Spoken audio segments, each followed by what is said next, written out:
सकट चौथ की पूजा में व्रत कथा का विशेष महत्व होता है। मान्यता है कि सकट चौथ की पूजा में व्रत कथा पाठ किए बिना यह पूजा अधूरी मानी जाती है। आइए आपको बताते हैं इस चौथ की कथा विस्तार से।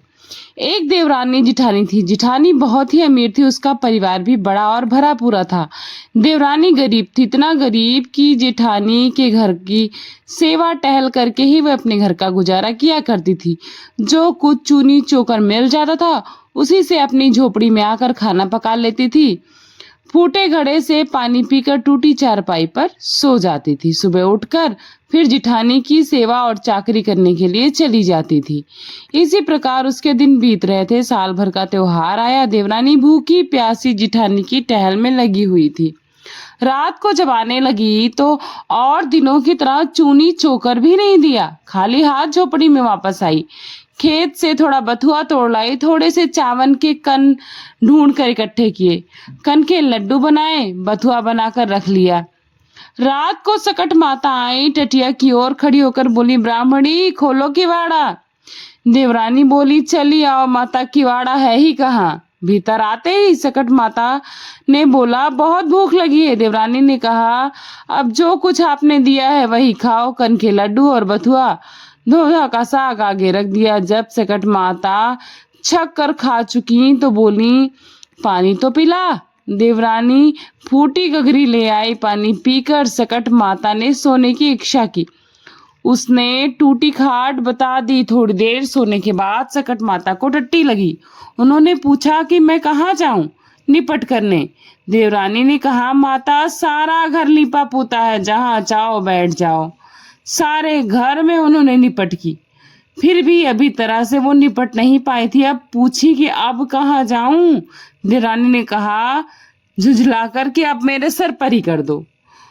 उन्होंने उसके सर पर उनको पूरी तरह से निपट से नहला दिया और चली गई। सुबह जब देवरानी उठी तो सारी झोपड़ी कंचनमय हो गई। चारों तरफ सोना ही सोना बिखरा पड़ा था। जल्दी जल्दी बटोर कर रखने लगी, पर सोना था कि चुकता ही नहीं था। रखते रखते वो थक गई। इधर जब समय से देवरानी नहीं पहुंची तो जिठानी बिगड़ने लगी।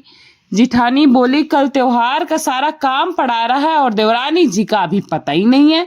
उसने अपने लड़के को भेजा और जाकर फौरन बुला लाओ, ऐसा बोला। लड़के ने जो खबर दी तो जिठानी का जी धक से रह गया। दौड़ी दौड़ी पहुंची तो देखा चारों तरफ सोना ही सोना बिखरा पड़ा है। देवरानी ने पूछा, अरे किसको घूसा किसको मूसा। देवरानी सहज से भाव से बोली, ना किसी को घूसा मूसा, यह सब सकट माता की कृपा है। जेठानी ने पूछा, ऐसे तूने क्या सेवा कर दी जो सकट माता इतनी प्रसन्न हो गई। देवरानी बोली, मैंने तो कुछ नहीं किया, केवल कन के लड्डू बथुआ के धोंगा दिए थे खाने को। इस प्रकार उसने सब कुछ बताया। जिठानी घर पर आई और गरीबों की तरह ही रहने लगी। साल भर बाद जब माता का त्योहार आया तो देवरानी की भांति कनक के लड्डू बनाए और बथुआ का धोना बनाया। फूटी गगरी टूटी चारपाई रख दी और सकट माता की रात देखने लगी। रात में सकट माता ने दरवाजा खटखटाया तो जिठानी ने कहा, माता किवाड़े कहाँ हैं, टटिया खोलकर आ जाओ। सकट माता ने जो पिछले साल देवरानी के साथ किया था वही सब किया। जेठानी ने कहा, माता जो कुछ है खाओ पियो, तुमसे तो कुछ छुपा ही नहीं है। सकट माता ने खाया पिया और टांग फैलाकर सोई। आधी रात को जब उनको निपट लगी तो माता ने उनको नहला दिया। पूरे घर में निपट ही निपट। सुबह हुई, लड़कों ने देखा चारों तरफ गंदगी ही गंदगी फैली है। और तो और जिठानी भी गंदगी से नहाई हुई निकली। चलना कठिन था। घर में मारे बदबू के भर गया था। उन्होंने कहा, तुमने ये क्या किया। जिठानी खिसिया कर देवरानी को बुलाई। देवरानी आई। जिठानी ने बड़े ताने से कहा, तुमने जो कहा था वो तो कुछ नहीं हुआ। देवरानी ने कहा, तुमने तो बहन गरीबी का नाटक किया था ना, और जो कुछ नहीं होना चाहिए इसीलिए वही हुआ। तुम्हारे पास तो सब कुछ भरा पूरा है। इसी से सकट माता अप्रसन्न हुई। मेरी गरीबी से उन्हें दया आ गई थी और सब कुछ दे दिया था। और गरीबी के साथ साथ मैंने कभी भी बेईमानी नहीं की। मैंने ईमानदारी से पूजा पाठ और माता का आवाहन किया था, तुमने तो मेरी नकल की, इसलिए तुम्हारे साथ ऐसा ही हुआ। अब मैं आप सबको सुनाती हूँ सकट माता की दूसरी कथा। किसी नगर में एक कुम्हार रहता था। जब एक बार उसने बर्तन बनाकर आवा लगाया तो आवा नहीं पका। हार कर राजा के पास जाकर प्रार्थना करने लगा कि आवा नहीं पक रहा है। राजा ने पंडित को बुलाकर कारण पूछा तो राज पंडित ने कहा कि हर बार आवा लगाते ही बच्चे की बलि देने से आवा पक जाएगा। राजे का आदेश हुआ, बलि आरंभ हुई। जिस परिवार की बारी होती वह परिवार अपने बच्चे में से एक बच्चा बलि के लिए भेज देता। इसी तरह कुछ दिनों बाद सकट के दिन एक बुढ़िया के लड़के की बारी आई। बुढ़िया के लिए वही जीवन का सहारा था। अब बुढ़िया क्या करती, लेकिन राजा के आगे किसी की चलती ही नहीं थी। दुखी बुढ़िया सोच रही थी कि मेरा तो एक ही बेटा है, वो भी सकट के दिन मुझसे जुदा हो जाएगा। बुढ़िया ने लड़के को सकट की सुपारी और दूब का बेड़ा देकर कहा, भगवान का नाम लेकर आवा में बैठ जाना और सकट माता तुम्हारी रक्षा करेंगी। तिल तिल सकट मनाऊं और सकट की रात महतारी पूत बिछड़न कबहू न होए।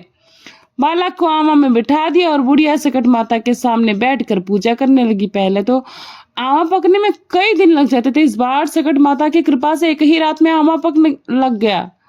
और जब तुरंत ही आमा पक गया तो कुम्हार ने देखा और हैरान रह गया, बुढ़िया का बेटा भी सुरक्षित और सारे अन्य बालक भी जीवित हो गए। नगरवासियों ने सकट माता की महिमा स्वीकार की और लड़के को भी धन्य माना। तब से आज तक सकट माता की विधि विधान से पूजा की जाती है। सकट माता की तीसरी व्रत कथा।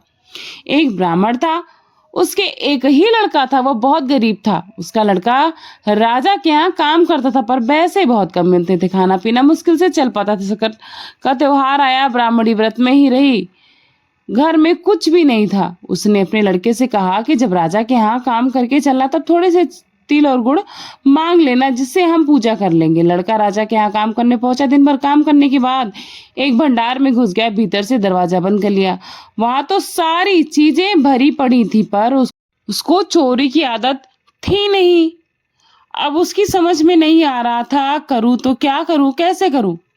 माघ का महीना और ऊपर से चोरी जैसा भयंकर पाप, कैसे करूं। बार बार वह कहता, तिल चुराऊं तो पाप, गुड़ चुराऊं तो पाप, माघ का महीना क्या चुराऊं। पहरेदारों के कानों में जब शब्द पड़े तो उन्होंने राजा को बुलाया। राजा ने सुना और दरवाजा खटखटाया और पूछा, तुम कौन हो। लड़के ने कहा कि हम आपके यहाँ काम करते हैं राजा साहब, मैं बहुत गरीब हूँ, आज मेरी माँ व्रत है और उसने कहा कि राजा के यहाँ से थोड़ा सा गुड़ और तिल ले आना, मैं सकट की पूजा कर लूंगी। पर मैं बहुत देर से सोच रहा हूँ, मांग का महीना है, तिल चुराऊं तो पाप, गुड़ चुराऊं तो पाप। राजा ने कहा, मैं कैसे विश्वास करूं कि जो तुम कह रहे हो वो सत्य है। लड़के ने कहा, आप अपने आदमी को मेरे घर भेजकर पूछवा लीजिए। राजा ने आदमी घर भेजे। आदमी ने बुढ़िया को पुकारा तो बुढ़िया ने कहा, मैं बाहर नहीं आ सकती, मेरी धोती तो फटी है। आदमियों ने लौटकर राजा से कहा। राजा को बहुत दया आ गई। राजा ने गाड़ियों में जितना चाहे माल लदवा दिया और कहा, सब तुम्हारा है, और कुछ वस्त्र बहुत ही सुंदर सुंदर माँ के लिए भेजे। जब घर जाकर माँ से बोलो कि खूब विधि से सकट माता की पूजा करें और सुख के जीवन व्यतीत करें, तुम्हें चोरी करने की जरूरत नहीं। बुढ़िया के लड़के ने राजा की जय जयकार की और सामान के साथ खूब लद फन कर घर आया। बुढ़िया ने पूजा की और सुख पूर्वक अपना जीवन व्यतीत करने लगी। सकट माता की चौथी व्रत कथा। एक राजा था, उसके कोई संतान नहीं थी, वो बहुत दुखी रहा करता था। एक दिन राजा अपने घर के दरवाजे पर बैठा, उधर से एक भंगिन निकली तो दूसरी औरत ने कहा, आज सुबह से निर्वंशी राजा का मुंह देखा है, देखो दिन कैसे बीतता है। राजा ने यह बात सुनी, वह महल में आकर चुपचाप लेट गए। सभी रानियां आई और राजा से बोली, राजा उठिए, खाना खाइए। पर राजा ना उठा। उसने कहा, मेरा इतना बड़ा राज, इतनी रानियां, पर बिना पुत्र के एक भंगिन मुझसे ये बातें कह गई। महल में सभी लोग दुखी हो गए, पर रानी छोटी वाली जो थी, उसकी दासी बहुत चतुर थी। उसने छोटी रानी से कहा कि राजा आज बहुत दुखी हैं, हम जो तुमसे कहते जाएं चुपचाप ऐसा ही करती जाओ। राजा का दुख दूर हो जाएगा। उसने राजा से जाकर कहा, राजा उठिए, भोजन करिए, छोटी रानी गर्भ से हैं। राजा बहुत खुश हुए, उठकर खाना खाया। 9 महीने तक पुत्र होने का इंतजार किया। एक दिन दासी ने कमरे के चारों तरफ पर्दे बांध दिए। राजा से बोली, पुत्र हुआ है। राजा ने खूब उत्सव मनाया, धन बांटा। दासी से बोले, मुझे पुत्र तो दिखाओ। दासी ने कहा, उसके गुण खराब हैं, पसंद में देखना। छोटी रानी बड़ी दुखी थी। उसने दासी से कहा, जब राजा को तुम्हारे झूठ का पता चलेगा तो तुमको तो मरवाएंगे और मुझको भी मरवा देंगे। दासी ने कहा, देखते जाओ रानी। जब पसनी का समय आया तो राजा ने कहा, दासी अब तो दिखाओ मेरा पुत्र। दासी ने कहा, राजा अब मुंडन में देखना। राजा मान गया। मुंडन का भी समय आया, धूमधाम से तैयारी की गई। राजा ने फिर दासी से कहा, दासी अब तो दिखाओ मेरा पुत्र। दासी ने कहा, अब राजा सीधे ब्याह में देख सकते हो। राजा गुस्सा तो होने लगे। फिर दासी बोली, हाय क्या ग्रह खराब थे, तभी नहीं दिखाया। आपका लड़का है, कुछ दिन की बात है, ब्याह में देख लेना। छोटी रानी दुखी रहने लगी। 16 साल बाद राजा के यहाँ शादी आने लगी। राजा ने दासी से कहा, हम राजकुमार की शादी करेंगे। दासी ने कहा, शादी पक्की करिए, मैं राजकुमारी के साथ डोले पर चलूंगी। शादी तय हो गई, बारात सजने लगी। राजा बोला, दासी अब तो राजकुमार को दिखा दो। दासी बोली, द्वार 4 में देख लेना।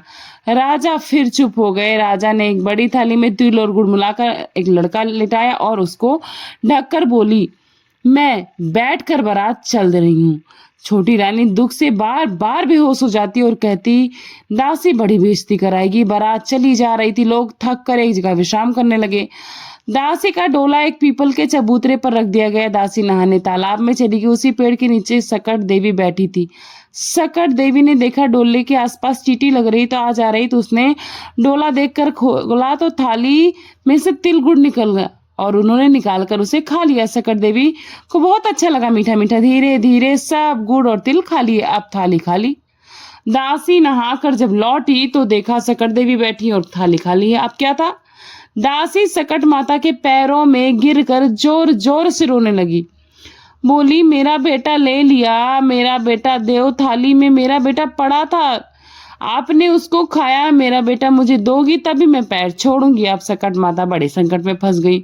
उन्होंने कहा, अच्छा पैर छोड़ो, बेटा ले लो। 16 साल का सुंदर सा कुंवर सकट देवी ने दिया। दासी बहुत प्रसन्न हुई। बारात दरवाजे पर पहुंची। राजा ने कहा, दासी अब समय आ गया है, अब राजकुमार को दिखा दो, अब प्रतीक्षा नहीं होती मुझसे। दासी ने पालकी से पर्दा हटाया। राजकुमार को देखकर राजा दंग रह गए। बोले, इतना सुंदर था, इसीलिए तो तुमने मुझे दिखाया नहीं। खूब धूमधाम से शादी की। जब बारात वापस आई तो छोटी रानी दुख से बेहोश पड़ी थी, जाने क्या हुआ होगा। जब बारात दरवाजे पर आई, दासी दौड़ कर आई और छोटी रानी से बोली, राजकुमार और बहू का परिचय करने नहीं चलोगी? रानी लड़के और बहू को देखकर फूली न समाई। दासी ने कहा, रानी हम 1.25 पसेरी का लड़का बनाकर लेके गए थे, तुम्हें 1.25 मन का तिल और गुड़ बनवा कर प्रसाद बांटो। सकट माता की कृपा से ही तुम्हें यह पुत्र मिला है। और ये कथा इतनी प्रचलित हुई, उसके बाद से हर किसी के घर में सकट माता का व्रत रखा जाने लगा। भगवान सकट माता और भगवान गणेश की इच्छा से आप सभी की मनोकामना पूर्ण हो, इसी कामना के साथ इस वीडियो को समाप्त करती हूँ। आशा करती हूँ आप सभी को कथा अच्छी लगी होगी तो लाइक, सब्सक्राइब एंड शेयर करिएगा। मिलती हूँ नई जानकारी के साथ नए वीडियो में। तब तक के लिए थैंक्स फॉर वॉचिंग पूर्णिमा के शुभ।